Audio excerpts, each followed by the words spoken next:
अनन्या के लिए मुंबई शहर नया था। वो अपने काम के सिलसिले में मुंबई के एक पुराने अपार्टमेंट में रहने आई थी, फ्लैट नंबर 904, जो कि 9वीं मंजिल पर था। जैसे ही उसने उस बिल्डिंग में कदम रखा, उसे एक अजीब सा डर और गहरा अकेलापन महसूस हुआ। हवा में एक अजीब सी खामोशी थी जो उसके दिल में एक अनजानी बेचैनी पैदा कर रही थी।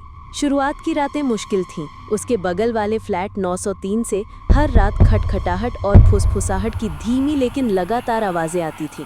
कभी लगता था जैसे कोई धीरे धीरे चल रहा है, कभी जैसे कोई फुसफुसा रहा है, और कभी कभी तो किसी के रोने की दबी हुई आवाज़ भी सुनाई देती थी। अनन्या ने कई बार दरवाजे पर कान लगाकर सुनने की कोशिश की, लेकिन आवाज़ें इतनी धीमी थी कि वो कभी ठीक से समझ नहीं पाई।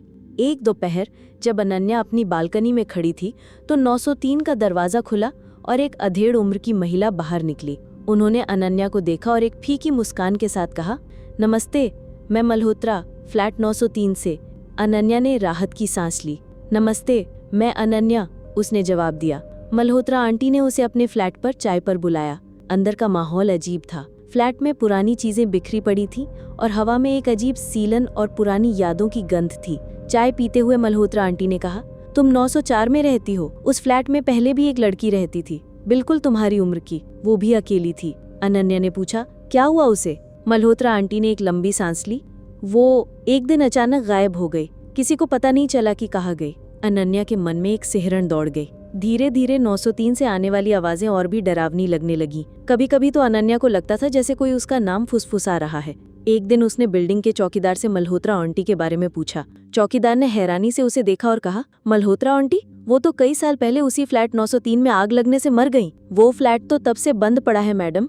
ये सुनकर अनन्या के पैरों तले जमीन खिसक गई। उसका शरीर कांपने लगा। अगर मल्होत्रा आंटी मर चुकी हैं, तो वो कौन थी जिससे वो मिली थी? और 903 से आने वाली आवाजें किसकी थीं? वो तुरंत अपने फ्लैट से बाहर निकली और 903 के दरवाजे की ओर भागी। उसका दिल जोरों से धड़क रहा था। जैसे ही वो दरवाजे के पास पहुंची, दरवाजा अपने आप धीरे से खुल गया। अंदर से एक ठंडी हवा का झोंका आया और एक धीमी जानी पहचानी आवाज ने उसे अंदर बुलाया। अनन्या, अंदर आ जाओ। अनन्या जैसे किसी जादू के असर में आ गई थी। उसका शरीर उसका कहना नहीं मान रहा था। वो धीरे धीरे उस अंधेरे रहस्यमयी फ्लैट के अंदर चली गई। जैसे ही वो अंदर पहुंची, फ्लैट का दरवाजा एक तेज आवाज के साथ बंद हो गया। अनन्या ने पलट कर देखा तो दरवाजा बंद था और दीवार पर टंगी एक पुरानी घड़ी की सुइयां उल्टी दिशा में तेजी से घूमने लगी थी, मानो समय पीछे जा रहा हो, उस अकेलेपन की ओर जहां से कोई कभी वापस नहीं लौटा। उस रात के बाद अनन्या को फिर कभी किसी ने नहीं देखा। 904 में फिर से एक नया अकेलापन छा गया था और 903 से आने वाली फुसफुसाहटें अब शायद किसी और को बुला रही थीं।